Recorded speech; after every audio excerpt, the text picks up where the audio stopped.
வணக்கம் மக்களே! நான் தான் உங்க ஆர்ஜே. எல்லாரும் எப்படி இருக்கீங்க? இன்னைக்கு நம்ம ஆர்ஜே இன்ஃபோ பாக்ஸ் சேனல்ல பார்க்க போற தகவல் என்ன அப்படின்னு பார்த்தீங்கன்னா, ஒரு மணி சேவிங் டிப்ஸ் தாங்க. இது யாருக்கு அப்படின்னு பார்த்தீங்கன்னா, லோ இன்கம் வாங்குற எல்லாருக்குமே இந்த மணி சேவிங் டிப்ஸ் ரொம்ப யூஸ்ஃபுல்லா இருக்கும். என்கிட்ட வந்து நெறைய பேர் சப்ஸ்கிரைபர் கூட ஒருத்தர் கமெண்ட் பண்ணியிருந்தாரு. அவர் வந்து 1000 ரிங்கெட் தான் வாங்குறேன். மலேசியால ஒர்க் பண்றேன் அப்படின்னு சொல்லியிருந்தாரு. ஸோ நம்ம இந்தியன் மணில பார்த்தீங்கன்னா, கிட்டத்தட்ட ஒரு 18,000 வருது. ஸோ 15 to 20,000 அதாவது லோ சேலரி நம்ம வாங்குறவங்களும் எப்படிலாம் நம்ம வந்து சேமிக்க முடியும் அப்படின்றதுக்கு சில பாயிண்ட்ஸ்லாம் நான் இப்போ சொல்ல போகிறேன். கண்டிப்பாக உங்களுக்கு யூஸ்ஃபுல்லாக இருக்கும். அதனால் ஸ்கிப் பண்ணாமல் ஃபுல்லாக பாருங்கள். அண்ட் நம்ம சேனலை இது வரைக்கும் சப்ஸ்கிரைப் பண்ணாமல் பார்க்குறவங்க சப்ஸ்கிரைப் பண்ணிவிட்டு பக்கத்தில் இருக்க பெல் ஐக்கானையும் ப்ரெஸ் பண்ணி வச்சுக்கோங்க. அப்போ தான் நான் இனிமேல் போடுற வீடியோஸ் எல்லாமே உங்களுக்கு நோட்டிஃபிகேஷனில் வரும். இப்போ வாங்க நம்ம வீடியோக்குள்ளே போகலாம். மணி சேவிங் டிப்ஸ் அப்படின்னாலே நம்ம ஃபஸ்ட்டு ஃபாலோ பண்ண வேண்டியது என்ன அப்படின்னு பார்த்தீங்கன்னா, நம்ம ஒரு கோலை ஃபிக்ஸ் பண்ணிக்கணும். அண்ட் அன்வான்ட் எக்ஸ்பென்ஸ் எல்லாத்தையுமே நம்ம குறைக்கணும். வாண்ட் எது, நீட் எது அப்படிங்கிற வித்தியாசத்தை நம்ம தெரிஞ்சு வச்சுக்கணும். நமக்கு அத்தியாவசியமாக தேவைப்படுற பொருள் எது, இல்லை நம்ம வந்து அந்த ஒரு மொமெண்ட்டுக்கு நம்ம என்ஜாய் பண்ணுற விஷயம் எது, அது பின்னாடி தேவைப்படுமா, இந்த மாதிரியெல்லாம் விஷயம் பார்த்துட்டு வாண்ட் எது, நீட் எது அப்படின்ற டிஃப்ரென்ஸை நம்ம தெரிஞ்சுக்கிட்டோம் அப்படின்னா ஆட்டோமேட்டிக்காக நம்ம செலவுகள் குறையும். அண்டு நிறைய பேர் சொல்லுவாங்க, இப்போ விலைவாசி ஏறிடுச்சு, நம்மளை லைஃப்பில் வந்து இவ்வளோ செலவை மீட் பண்ணிவிட்டு எப்படி நம்ம சேமிக்கிறது அப்படின்னு நிறைய பேர் கேட்குறாங்க. அது என்ன அப்படின்னு பார்த்தீங்கன்னா, நம்ம சேலரி வந்து கம்மியாக வாங்குகிறோம், விலைவாசி ஏறுது, எல்லாமே ஓகே. பட் அந்த சேலரி எல்லாமே பார்த்திங்கன்னா ஒரு நம்பர்ஸ் தான். அந்த நம்பர்ஸ் வந்து அதிகமாக இருக்குது கம்மியாக இருக்குன்றதை விட சைக்கலாஜிக்கலாக நம்ம எப்படி ப்ரிப்பேர் ஆகிருக்கோம் அப்படிங்கிறது தான் ரொம்ப முக்கியம். ஸோ நீங்கள் வந்து அந்த நம்பர்ஸை பார்க்காதீங்க. நீங்கள் சைக்கலாஜிக்கலாக நம்ம சேவ் பண்ணணும் அப்படிங்கிற மைண்ட் செட்டை க்ரியேட் பண்ணிக்கோங்க. பிகாஸ் அதுதான் ரொம்ப முக்கியம். ஏன்னா அதிகமாக பணம் சம்பாதிக்கிறவங்க எல்லாம் சேமிக்கிறாங்களான்னு பார்த்தீங்கன்னா நிறைய பேர் கிடையவே கிடையாது. கம்மியாக சேலரி வாங்குறவங்க கூட காசை சேர்த்து வச்சு வீடு வாங்கணும், இடம் வாங்கியிருக்காங்க, இந்த மாதிரி தேவையான பொருட்கள்லாம் வாங்கியிருக்காங்க. அதுக்கு நம்ம மைண்ட் செட் ஒரு முக்கிய காரணம். அடுத்தது இன்னொரு விஷயம் என்ன அப்படின்னா, சில விஷயங்களை கண்டிப்பாக நம்ம சாக்ரிஃபைஸ் பண்ணி தான் ஆகணும். பிகாஸ் நம்ம வந்து ஒரு கோல் அச்சீவ் பண்ணணும், நெக்ஸ்ட் லெவலுக்கு நம்ம லைஃப்பை எடுத்துகிட்டு போகணும் அப்படின்றப்ப கண்டிப்பாக சில விஷயங்களை நம்ம சாக்ரிஃபைஸ் பண்ணியே ஆகணும். ஸோ அது உங்களால் என்னென்ன விஷயங்களில் சாக்ரிஃபைஸ் பண்ண முடியும் அப்படிங்கிறத பார்த்துட்டு அதுதான் உங்களோட வாண்ட்டை நீங்கள் குறைச்சிக்கணும். நீடுன்றது நமக்கு அத்தியாவசியமான விஷயங்கள். வாண்ட் அப்படிங்கிறது இந்த மாதிரி நம்ம சில விஷயங்களை சாக்ரிஃபைஸ் பண்ணலாம் அப்படின்னு செய்யக்கூடிய விஷயங்கள். ஸோ அதை பிரித்து நம்ம பார்த்துட்டோம் அப்படின்னா கண்டிப்பாக நம்மளாலையும் சேமிக்க முடியும். அண்டு நீங்கள் சேமிக்கணும் அப்படிங்கிறப்ப முதல் விஷயம், நீங்கள் உங்களுக்காக வாழணும். அடுத்தவங்களுக்காக நம்ம வாழக்கூடாது. பிகாஸ் நம்ம வந்து அடுத்தவங்க நம்ம வீட்டுக்கு வந்தாங்கன்னா நம்மகிட்ட இந்த பொருள் இல்லையே, அது இல்லையே, அவங்க என்ன நினைப்பாங்க, அதுக்காக நம்ம என்ன பண்ணுவோம், எல்லாத்தையும் இஎம்ஐயில் வாங்கி போட்டுட்டு நம்ம லோன் அதுக்கு இஎம்ஐ கட்டிட்டு கடன் ஆகிட்டு அதிகமாகிட்டு அதுக்கு வட்டி கட்டிட்டு இருப்போம். ஸோ அடுத்தவங்களுக்காக வாழாமல் நீங்கள் உங்களுக்காக வாழ்ந்தீங்க அப்படின்னா கண்டிப்பாக உங்களால் சேமிக்க முடியும். அண்டு நீங்கள் வந்து சேமித்து நீங்கள் நினச்ச எல்லா விஷயங்களையும் உங்களால் அடையவும் முடியும். அதனால் கூடுமான வரைக்கும் இந்த இஎம்ஐயில் வாங்குறது அண்டு கடன் வாங்குறது இந்த மாதிரி விஷயங்கள்லாம் தவிர்த்தீங்க அப்படின்னாலே உங்களால் ஈஸியாக சேமிக்க முடியும். அடுத்து சேமிக்கிற விஷயத்தை வந்து நீங்கள் அதாவது ஒரு மாதம் ஒரு 1000 ரூபாய் சேமிக்கிறீங்க. இப்போ 18,000 20,000 சம்பளம் வாங்குறவங்க கண்டிப்பாக மாதம் ஒரு 1500லேருந்து 2000 வரைக்கும் ஈஸியாக சேமிக்க முடியும். இந்த 50-30 ரூல் படி பார்த்தீங்க அப்படின்னா 20% நீங்கள் சேவ் பண்ணலாம். ஸோ மாதம் 2000 வரைக்கும் உங்களால் சேமிக்க முடியும். அந்த சேமிக்கிற பணத்தை நீங்கள் ஆர்டி போடலாம். அதாவது போஸ்ட் ஆஃபீஸில் போடலாம்.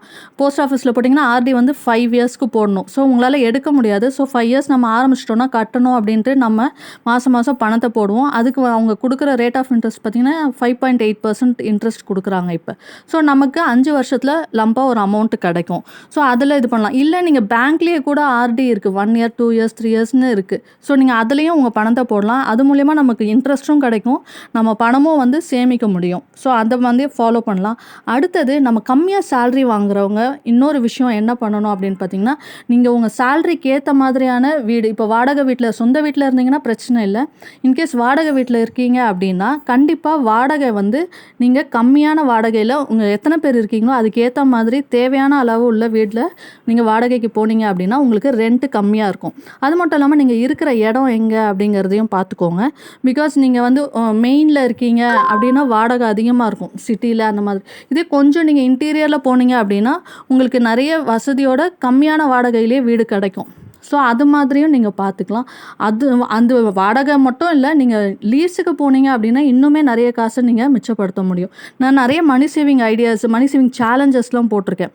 ஸோ அது மூலிமா நீங்கள் வந்து ஒரு பணத்தை சேமிச்சுட்டு நீங்கள் வந்து லீஸுக்கு போயிருந்தீங்க அப்படின்னா மாதம் மாதம் உங்களுக்கு வாடகை பணமும் மிச்சமாகும். நீங்கள் அதையும் வந்து சேமித்து வச்சிங்க அப்படின்னா உங்களுக்கு யூஸ்ஃபுல்லாக இருக்கும். அடுத்தது நம்ம செலவு பண்ணுற இன்னொரு விஷயம் என்ன அப்படின்னு பார்த்தீங்கன்னா, ஃபுட்டு. நம்ம வந்து மளிகை சாமான், காய்கறி, பழம், நான்வெஜ் இந்த மாதிரி விஷயங்கள்லாம் வாங்குவோம் இல்லையா? ஸோ அது வாங்குறப்ப நீங்கள் நம்ம வந்து குழந்தைங்களுக்கோ இல்லை நமக்கோ ஹெல்த்தியான ஃபுட்டு கண்டிப்பாக நம்ம வாங்குவோம். இந்த ஹோட்டல் ஃபுட்ஸ் எல்லாம் அவாய்ட் பண்ணிங்க அப்படின்னா உங்களால் பணத்தை மிச்சப்படுத்த முடியும். அது மட்டும் இல்லாமல் காய்கறி, பழம் வாங்குறப்ப அந்தந்த சீசனில் கிடைக்கிற நீங்கள் ஃப்ரூட்ஸ் அண்ட் வெஜிடபிள்ஸ் வாங்கினீங்க அப்படின்னாலே விலை குறைவாக இருக்கும்.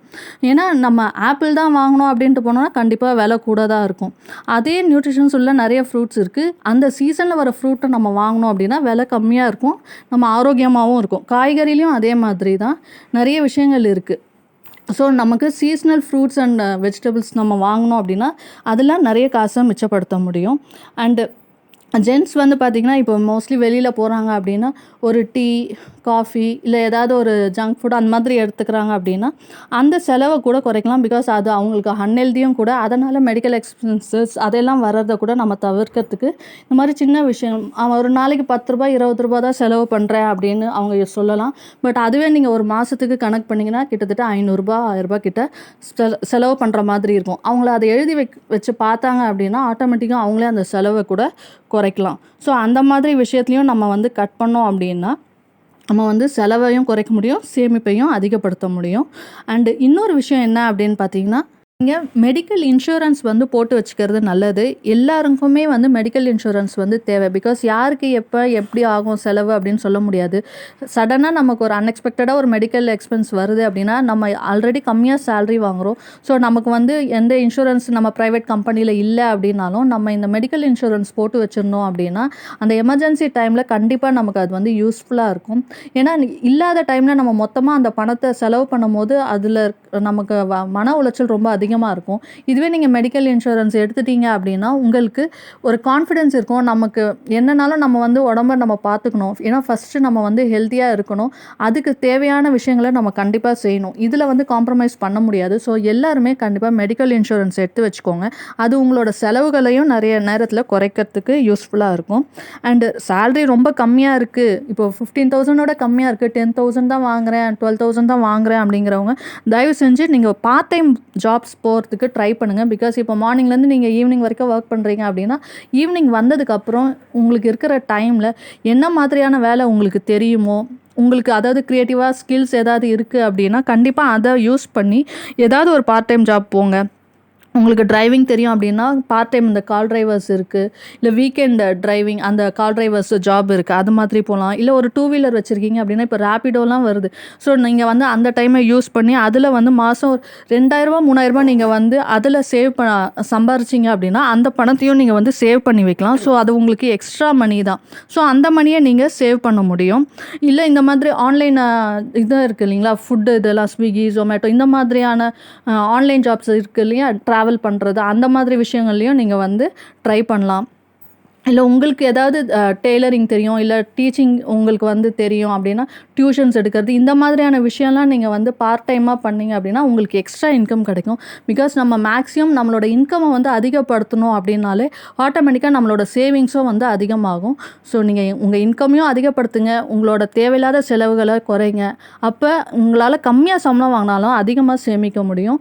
அண்ட் இந்த டிப்ஸ் எல்லாம் நீங்கள் ஃபாலோ பண்ணீங்க அப்படின்னா உங்களோட சேலரியிலேருந்து கண்டிப்பாக 25 to 30% வந்து நீங்கள் சேவ் பண்ண முடியும். ஸோ இன்றைக்கி நான் சொன்ன இந்த டிப்ஸ் எல்லாமே உங்களுக்கு யூஸ்ஃபுல்லாக இருக்கும் அப்படின்னு நினைக்கிறேன்.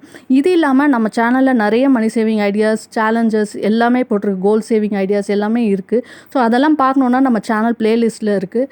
அண்ட் பார்க்காதவங்க கண்டிப்பாக போய் பாருங்கள். அண்ட் இந்த வீடியோ உங்களுக்கு பிடிச்சிருந்தா லைக் பண்ணிக்கோங்க. உங்கள் ஃப்ரெண்ட்ஸ் அண்ட் ஃபேமிலிக்கும் தேவைப்படும்னு நினச்சிங்கன்னா அவங்களுக்கும் ஷேர் பண்ணுங்கள்.